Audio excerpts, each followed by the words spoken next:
Hey, this is Cam Knight, author of Speed Reading, Mind Mapping, and other best-selling books. I intended to start this blog podcast channel almost 2 years ago, but unfortunately, it didn't happen. Though it has not been in vain, as I've been working on numerous books, courses, and my own personal growth and healing. Through all this, I've learned and discovered some really cool insights. Things people are not talking about, even the big names, but are key to your personal growth and living a prosperous life. So, I'm going to get back to business and share some life-changing knowledge. Since the year is coming to a close and many are going to set New Year's goals and resolutions, I'm going to discuss ways to start the new year on the right foot. As I always say, succeeding in New Year's starts before the new year, and that's what the next few episodes will help you do. I will start by talking about the dopamine loop. You may already know that dopamine is a feel-good chemical released by the brain. However, different people understand it a little differently. Pop culture leads us to believe it's a chemical of pleasure or reward.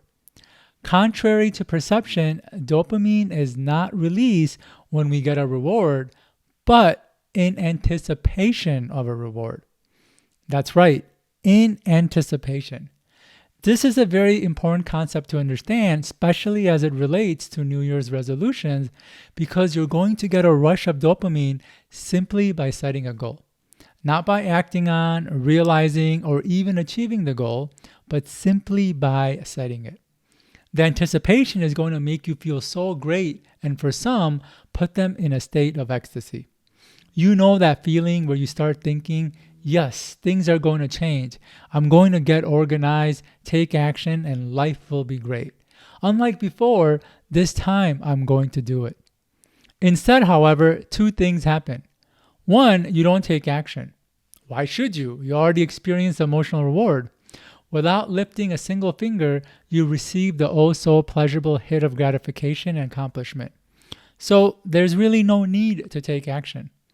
Two, you set more goals. Once a dopamine rush fades, you set another goal, either the same one or something different. The anticipation of realizing the new goal gives you another dopamine rush. This is why we are such a target-focused, goal-driven society, even when we rarely achieve those targets or goals. It's because it's so emotionally arousing. In a way, it's the easiest and cheapest way to get high off your own brain chemicals. Though be careful of this cycle. If you followed any of my work on habit, you know anything can become a habit, including this cycle. Set a goal, get high on dopamine. After failing to achieve it, set another one and get high on dopamine again, and so on. Once this cycle becomes habit, that's it. You're stuck in it forever.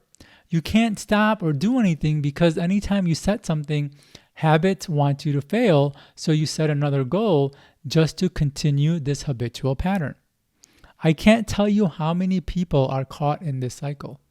That's why they can't make meaningful progress in their life. So be wary of the emotional high as you set, plan, and get motivated about the new year and New Year's goals. More on this in the coming weeks, so stay tuned.